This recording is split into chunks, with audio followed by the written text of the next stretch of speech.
Hey everybody, Gary with Basecamp Trading. Let's take a look at how we were trading the ES this afternoon. This afternoon when we came in for the afternoon session, you see the ES had started chopping sideways and we had our session high was back here. That was at 88.75 and we were just kind of chopping. We put in our resistance line because that was our significant pivot high. That was our session high. So we put in our resistance line right there, and you can see we just kind of chopped sideways and then started working our way higher. We actually triggered the breakout, and that would have been good for one target. And then we pulled back, set up the wick off the 18 right here, and pushed up into our next target. Our next target was 38.99 and a half, and that came from actually back here on our 30-minute chart. You can see that our previous pivot high, once we broke above the 50 and broke out of the resistance from the session high, the next previous pivot high was back here, and this was actually in the middle of the night, and you can see that was a pivot right there, and that pivot high was 38.99 and a half. And our high for the session ended up being 38.99 and a quarter. So that was definitely a significant resistance area. And we knew that because you can see once we put in that pivot, the ES made a pretty sizable drop off of that pivot. So that makes that a significant pivot because we had such a large move off of it.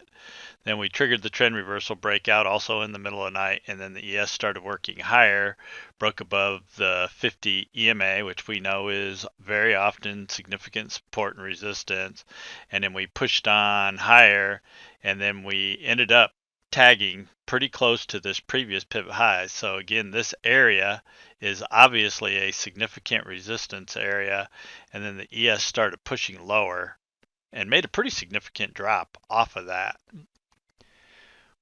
When that happened, we actually triggered our trend reversal breakout in the ES to the downside.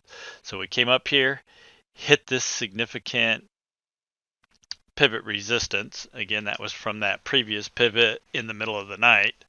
We hit that same zone right there within one tick and started pulling back. And we actually set up the trend reversal breakout. And again, trend reversal breakout is defined as we were making higher highs, higher lows, higher high, and then we put in a pivot right here. This is a pivot. It's not a lower pivot low. Your previous pivot low was back here, but it's a pivot. And then we put in a lower pivot high right here, broke underneath this previous pivot to the downside, and that changed our trend. We started running lower. Our 30-minute chart was confirming this bearish move to the downside, and so we traded the rest of the afternoon to the downside. We actually took the breakout to the upside, took the wick off the 18 to the upside, took that up into our target, and the other thing, as we were hitting that target, we were also touching significantly overvalued on our value charts. And we know that typically one of three things happen when we hit significantly over or undervalued. We know that we're either going to pull back, we're going to go into consolidation, or we're going to reverse. Most of the time we just pull back and go into consolidation. This particular time it actually led to a pretty decent reversal back the other way.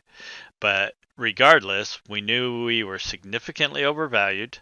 We knew we were at a significant pivot resistance because, again, large move off of this pivot to the downside tells you this is a significant pivot resistance zone. Came up there, hit it, failed, and started heading the other way. So we were significantly overvalued at a significant target area. We know that's a good place to tighten up stops or take profits. We ended up catching the reversal back the other way, which had us on the short side. We had the trend reversal breakout, confirming our trend had changed to the downside. we broke the cloud, set up the wick off the 18, made a nice push down, another wick off the 18, made a nice push down. Started to get extended at this point. You can see at this point we were hitting significantly undervalued on the ES chart. And we don't want to chase extended markets. We had a fast line zero touch right here. Personally didn't trade that. Again, we were extended by this point. I don't like chasing an extended market. And you can also see that as we were moving lower, look what momentum was doing. Momentum was not confirming our move lower.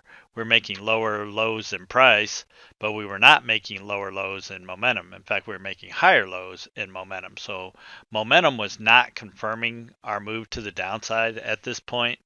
So we were extended on our value charts. We had bullish divergence on momentum. Yes, if you had taken that trade, you could have gotten a couple targets off. It would have been a good trade to the downside, but we were extended at that point. And as a rule, don't want to chase extended markets.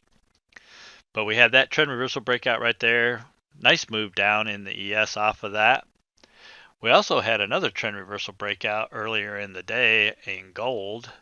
And you can see gold, we were making lower low, lower high. This is actually an equal low.